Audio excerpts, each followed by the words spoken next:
World is in a chaotic place. India's macroeconomic numbers are not looking so great, and there are appeals being made to avoid the crisis situation. But one thing has come out as a good story, and I am talking about the seafood export sector, which made the 50% tariff a dreading reality for India into a catalyst of growth.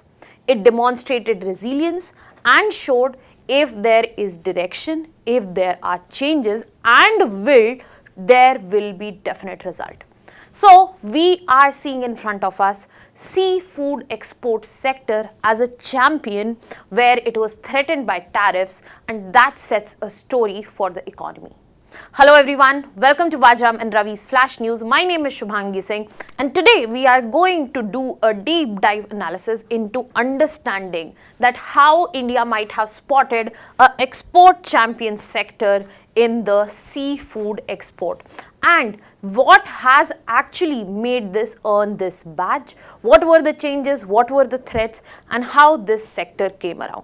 Let us try to decipher all of this.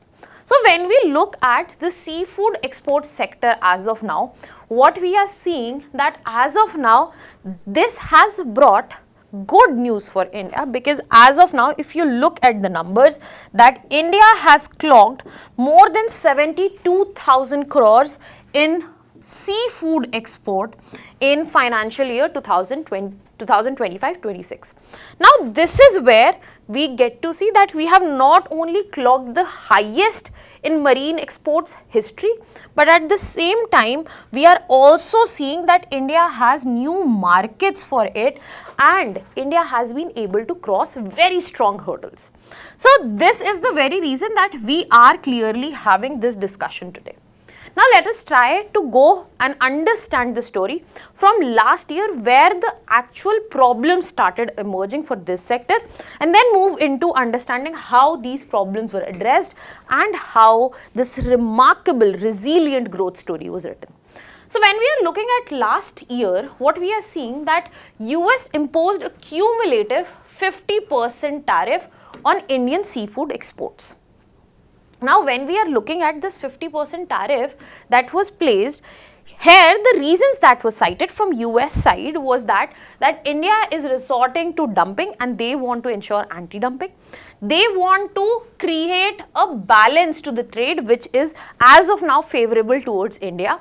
And third, it was India-Russia energy ties, that India was buying discounted Russian crude oil which was not acceptable to US. So in order to address that, these tariffs were placed. Now, this is where India's seafood sector faced a major shock because a huge export was addressed to US. You'll ask me, ma'am, how huge was it? If you look at the numbers, you will see that India used to export seafood worth $7.45 billion when we are talking about financial year 2025, and US share was here around $2.7 billion. So we can clearly see that this market was dominant and definitely making it very significant here. The contribution to this number was majorly coming from Andhra Pradesh because it was contributing to 80% of shrimp export that we are seeing, and 70% of this was shipped to US. So the numbers are clearly telling us that US was dominant and important, and when the tariffs were placed, whole of this industry was in a questionable position. As we can see, this is an article from April 14, 2025. Now when we are talking about this industry being in a questionable place, we also need to see what this industry was creating for our economy. This industry was not only responsible for employment, this was also responsible for earning important foreign exchange earnings, and this helped us in realizing the potential that we have had in aquaculture. So if we did not address this problem, these things that came as a consequence, they will be gone and we would have been in deep trouble. Because when India aims to become a Viksit Bharat, an export-oriented economy, when we are going to lose such a big share, it was definitely going to cost us a lot. But India's seafood export sector was not yet ready to say no. They decided that they will work this up, and now let us move to the second segment where we'll understand that what was exactly done.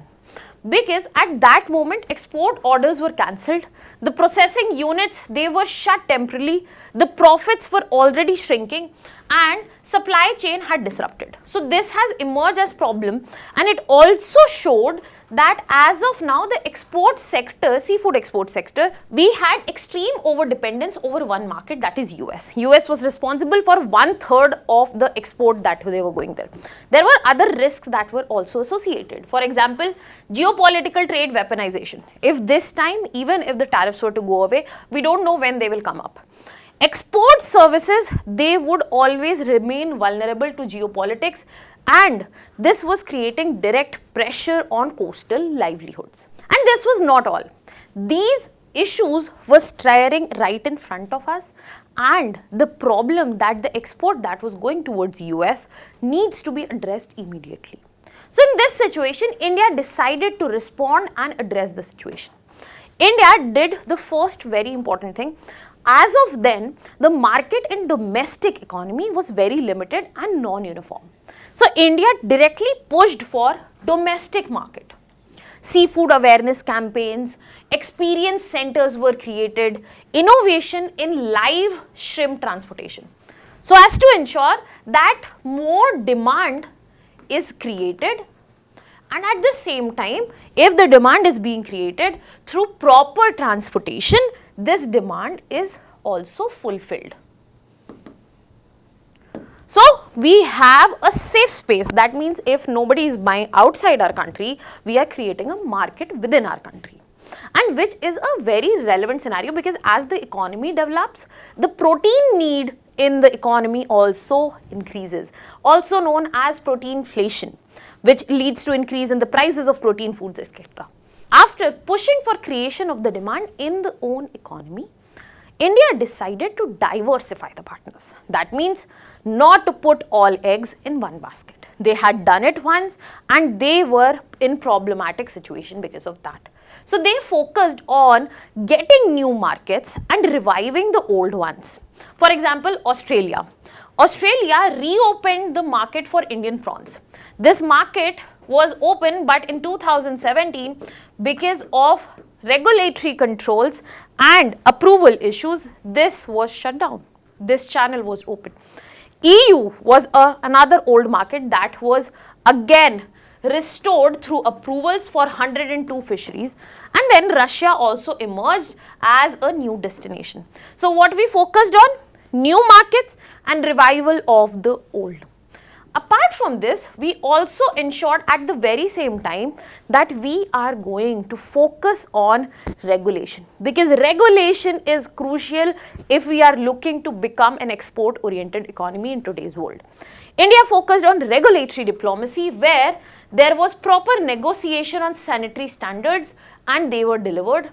India focused not just on tariff barriers, they focused on addressing non-tariff barriers which come in form of sanitary standards, quality standards, other checks, and India improved the traceability systems that exist, which are very important for exporting. So at the same time, India used a three-pronged approach where it created demand in the domestic economy, it found new markets, revived old markets outside their own economy, and whatever were the structural issues, they were tried to be addressed.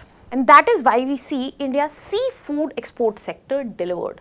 We saw that there was record export growth in financial year 26. Seafood export grew by 11.2%. It crossed $8 billion worth, and export volume was almost 19 lakh metric tons.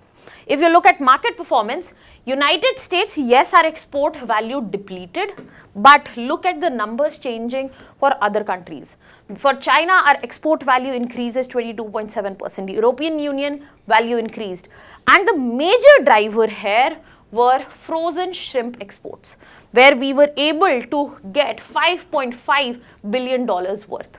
And this is where we get to establish that yes, three-pronged approach, but amidst that, regulation is going to be fundamental in coming times to ensure that we can probably replicate this growth in other sectors as well. Because as of now, regulation is becoming fundamental and significant in foreign trade. Because as of now, global trade is in a changing scenario. When we look at the trade, it is not just about diplomatic relation, trade relation, what countries mean to each other. They are so much more about the safety standards, what are the traceability, sustainable compliance, and also disease-free certification. That means price does matter, but so does the quality. So if India will not ensure quality through regulation, then foreign trade and performance in it for India in terms of exports is going to be absolutely questionable. And that is why it becomes very important to recognize that India did take measures such as these to ensure that quality was delivered on these standards, and at the same time it helped them access premium markets, increase value addition to the exports, and definitely get the global trust which has helped in this sector. Now when we look at this, we also get to clearly see there is a lot of future potential that also lies in it, and that is why a PLI scheme has been proposed for seafood. That will focus on value added exports. It will expand exporters from 1200 in number to 5000. It will focus on promoting premium seafood branding so that this value addition part is addressed, and it will also focus on infrastructure and stability. And this will enable that seafood sector becomes the engine of the export growth story in the coming time, because it does have a very strong aquaculture base. We are already rising in terms of seafood demand and we are addressing it. Diversified markets are present already for us where we can supply, and government support has also been enabled. What are your thoughts on this? Let me know in the comment section. Do you believe that this story can be an example which can help other export sectors as well or not? Also, I'll be leaving you here with a prelims practice question. Let me know the answer in the comment section. I'll be waiting for your answers. And that was all from my side for today's session. Thank you so much.